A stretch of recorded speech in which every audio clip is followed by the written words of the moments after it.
The world is changing, and of course, all because of one man, Donald Trump, and his America First.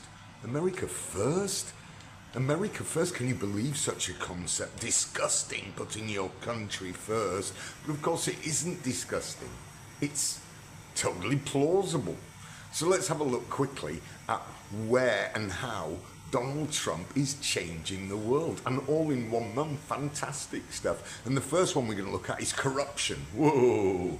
Of course, living in Indonesia, I know a lot about corruption, but the bottom line is the way to get rid of and the way to eradicate corruption is through the government. Doge. Wow. Elon Musk. Wow. How simple. Send an email, get it back. Is anybody there? Is anybody there? Also, if we're very honest, the government doesn't always choose the best man for the job. And again, that's Indonesia, England, America. Often it's DEI. Diversity, of course, and inclusion, of course. But that doesn't work. You want the best people for the job, the most competent. So, and of course, the second very important part of this is reduce the number of government workers. It's the most inefficient group of people on this planet, except for countries like maybe Singapore and Japan.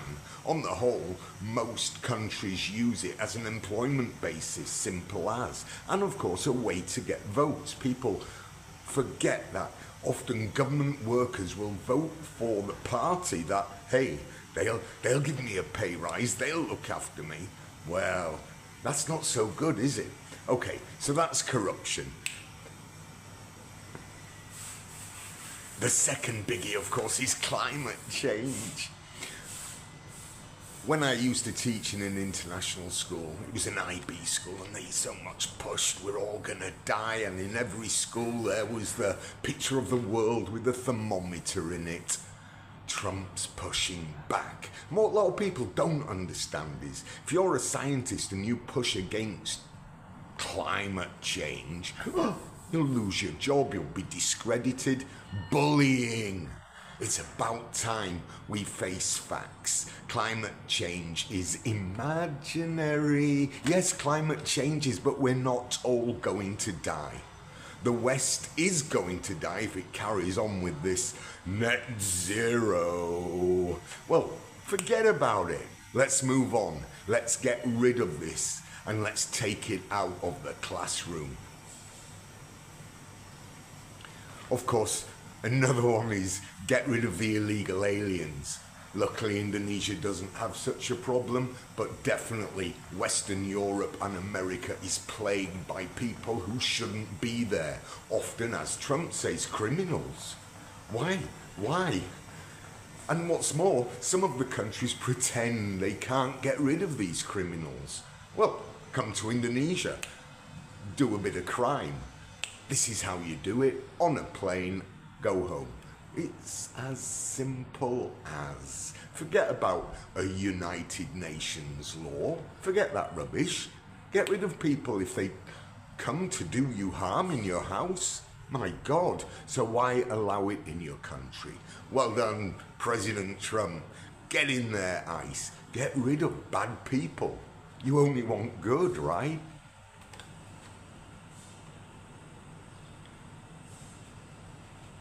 Fake news. Ooh, it's fake news. Well, of course, the days of CNN ruling the waves, or our waves, gone. I think their numbers are, well, certainly less than a lot of YouTube channels. I'm sure Mr. Beast gets more viewers than CNN, because they're fake news. They're liberal. They're pushing agendas. They're pushing their agendas, especially things like climate change. So, wow, fantastic. Get rid. MSM gone. Thank you. And notice that Trump is bringing people outside of the MSM into his press briefing. Of course, one area we don't worry about here in Indonesia is transgenderism. Am I a girl? Am I a boy? Well, we don't worry about that generally in Asia or generally in Africa. Thank God Trump is saying, hey, if you're a man, you can't fight a woman in sport. You don't get to go into ladies' toilets. You're a man, baby. So it's just common sense, as they say. Well done. But here's the biggie, and here's the most important for me as a teacher, and that is education. Education, whether it's, well, certainly through the West, I wouldn't necessarily say as much, but it's becoming more prevalent in India and Indonesia. The left has taken over. There are far fewer conservatives than there were 30, 20 years ago. In fact, there are very few, what I would call proper conservatives in education, all the way from primary, all the way, of course, to those dirty universities who have communists in them. This has to change.